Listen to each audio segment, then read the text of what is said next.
few days ago, there was a huge debate around the fact that tourists have started ditching Goa and preferring other Southeast Asian destinations instead. While there was immense back and forth on the issue, some hoteliers and travel agents raised one key thing, that it may not just be Goa.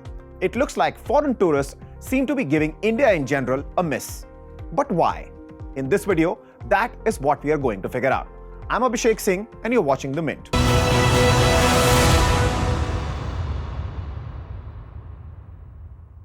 Now, normally, this is a time when tourism peaks in the country. It's holiday season. People take longer vacations and explore new places.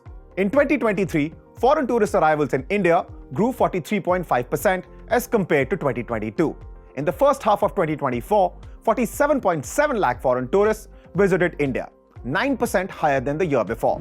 Then why does it still look like they are not as keen on India anymore? That's because the numbers are still significantly below the pre-pandemic levels of 2019. International travel is peaking globally and people are still indulging in revenge travel. Plus, they are spending a lot more on travel. Global tourism recovered sharply after the 2021 hit. International tourism, in fact, reached 96% of its pre-pandemic levels by early this year as per the UN. But India's numbers for the first half of this year is still 10% below the 2019 numbers. And why is this happening?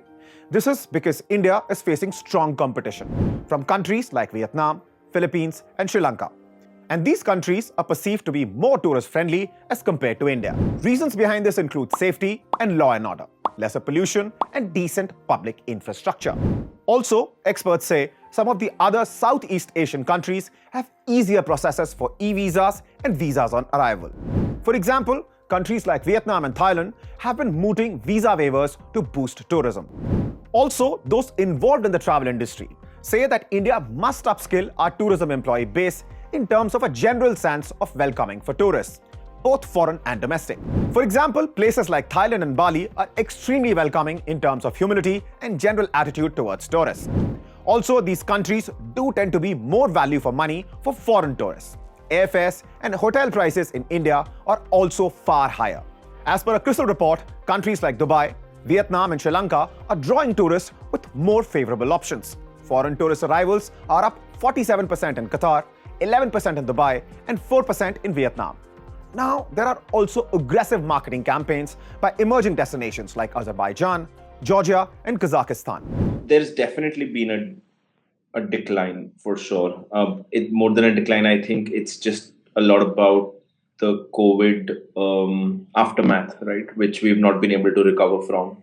Whereas countries in, specifically, let's say our competitive countries in Southeast Asia have been able to get back on the circuit, the tourist circuit, get back onto the action of tourism, with a lot of aggression, with a lot of, marketing campaigns, etc. And we've seen it all across as well. You open your Instagram in today's time, somebody or the other is traveling to Vietnam, Bali.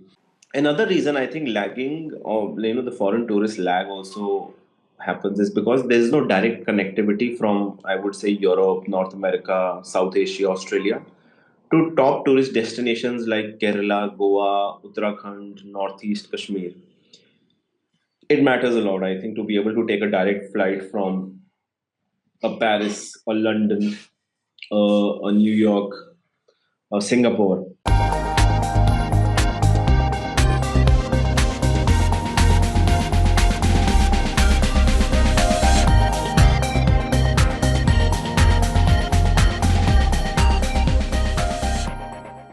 In fact, even a lot of Indians are traveling to these countries, and the outbound tourist numbers from India are record-breaking at this point.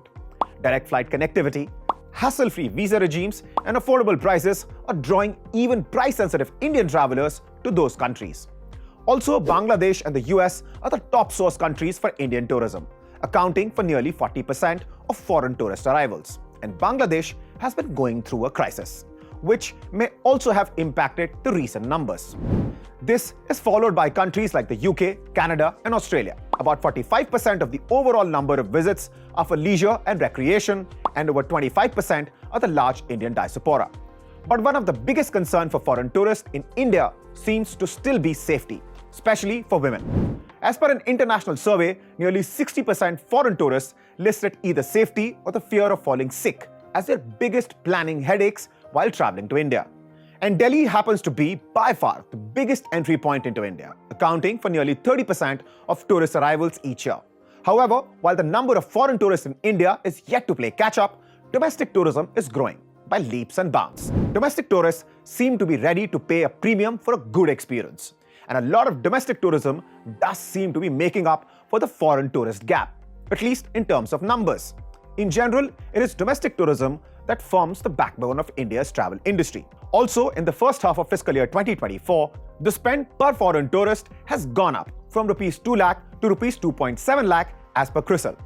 This due to higher hotel tariffs and airline prices and a weaker rupee.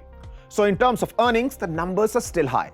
In 2023, it generated revenue of 2.3 trillion rupees, higher than 2.1 trillion of 2019, even as footfall lagged. But tourism is a big contributor to foreign exchange earnings. The government is taking steps to facilitate easy availability of e-visas, reducing the cost, promoting adventure and niche tourism. And they have also launched a 24/7 multilingual helpline.